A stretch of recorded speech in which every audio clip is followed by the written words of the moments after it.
عن ابی ہریرہ رضی اللہ عنہ قال، حضرت ابو ہریرہ سے مروی ہے رضی اللہ عنہ کہ انہوں نے فرمایا قال رسول اللہ صلی اللہ علیہ وسلم، کہ اللہ کے رسول نے فرمایا صلی اللہ علیہ وسلم، من صام رمضان ایمانا و احتسابا غفر له ما تقدم من ذنبه، جس نے رمضان میں روزے رکھے ایمان کے ساتھ، یقین کے ساتھ، اور احتساب اللہ سے اس کے اجر کی امید میں، غفر له ما تقدم من ذنبه، اس کے پچھلے تمام گناہ معاف ہو جاتے ہیں۔ یہ نوٹ کیجئے کہ اس سے مراد گناہ کبیرہ نہیں ہے، گناہ صغیرہ ہے۔ گناہ کبیرہ کے لیے توبہ شرط ہے، گناہ صغیرہ جو ہے وہ ان چیزوں سے دھل جاتے ہیں۔ لیکن اب دیکھیے ومن قام رمضان ایمانا و احتسابا، اور جو کوئی کھڑا رہا رمضان میں یعنی قیام اللیل ایمان اور احتساب کے ساتھ، غفر له ما تقدم من ذنبه۔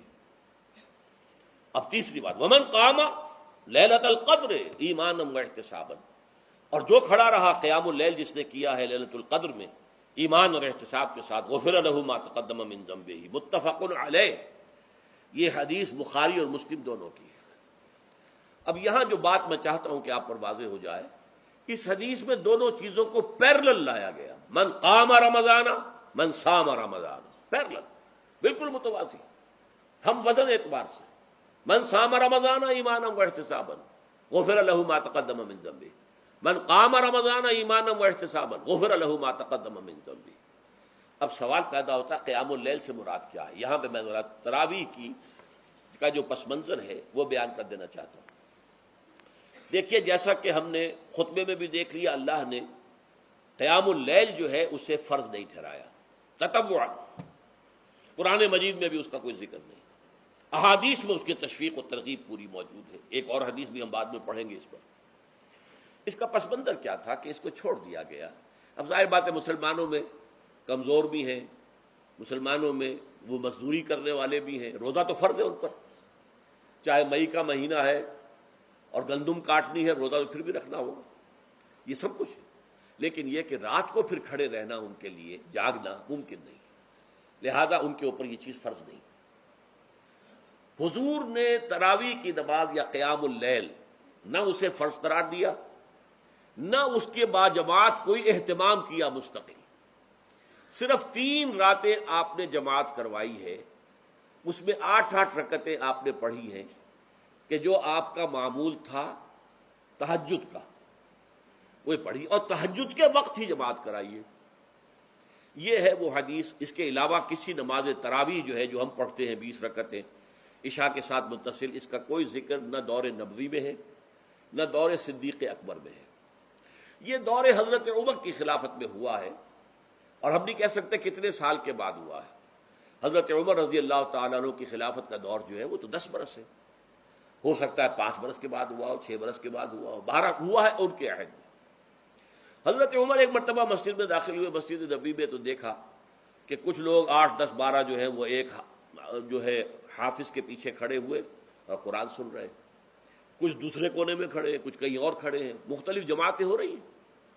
تو انہوں نے سوچا کہ کیوں نہ ان سب کو ایک امام کے پیچھے جمع کر دیا جائے، اور اس کے لیے لوگوں کی سہولت کے لیے عشاء کے ساتھ متصل رکھ دیا جائے، اس لیے کہ تہجد کے وقت اٹھنا جو ہے وہ تو ہر کس و ناقص کا کام نہیں ہے، کہ عشاء کے بعد اگر تھوڑا سا اضافی وقت ہو صرف، تو یہ ہر شخص کر لے گا، مزدور بھی کر لے گا۔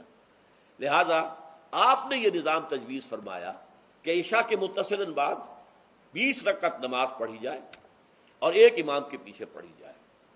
یہ گویا کہ اجتہاد ہے حضرت عمر رضی اللہ تعالی عنہ،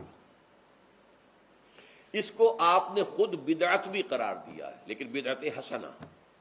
بدعت کس اعتبار سے؟ لغوی اعتبار سے، نئی بات، اس لیے کہ حضور کے زمانے میں نہیں تھی، تو یہ اس طریقے سے ایک نئی بات ہے۔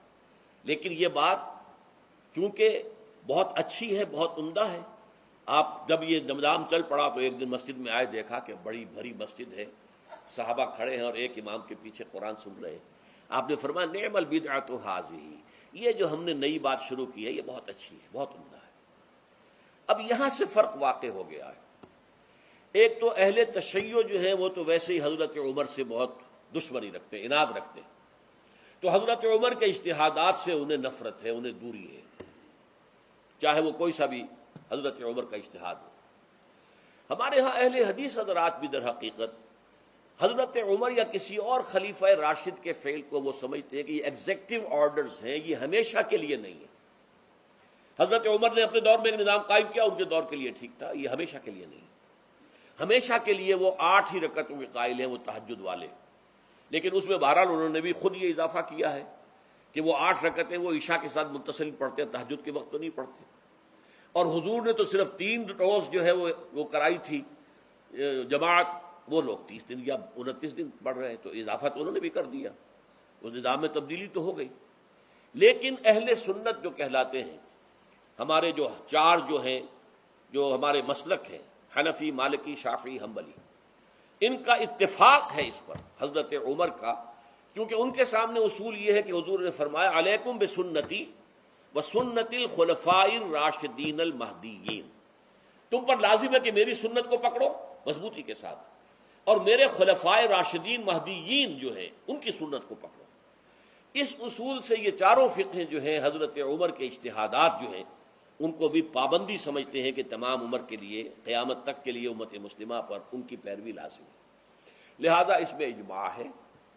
اور یہاں تک کہ یہ سب سے آخری جو اس میں مسلک پیدا ہوا ہے زمانی اعتبار سے، سب سے پہلے مسلک جو ہے حنفی پیدا ہوا ہے، پھر مالکی پیدا ہوا ہے، پھر شافعی پیدا ہوا ہے، اور پھر حنبلی آخری ہے۔ اور امام احمد ابن حنبل بہت بڑے محدث بھی ہیں، مسند احمد ابن حنبل جو ہے وہ بہت بڑی کتاب ہے، بہت اہم کتاب ہے، جامع کتاب ہے۔ تو ان کے ہاں بھی 20 رکعتیں ہیں، چنانچہ حرمین شریفین میں، سعودی عرب میں، مکے اور مدینہ منورہ میں جو نماز تراویح ہوتی ہے اس کی 20 رکعتیں ہیں۔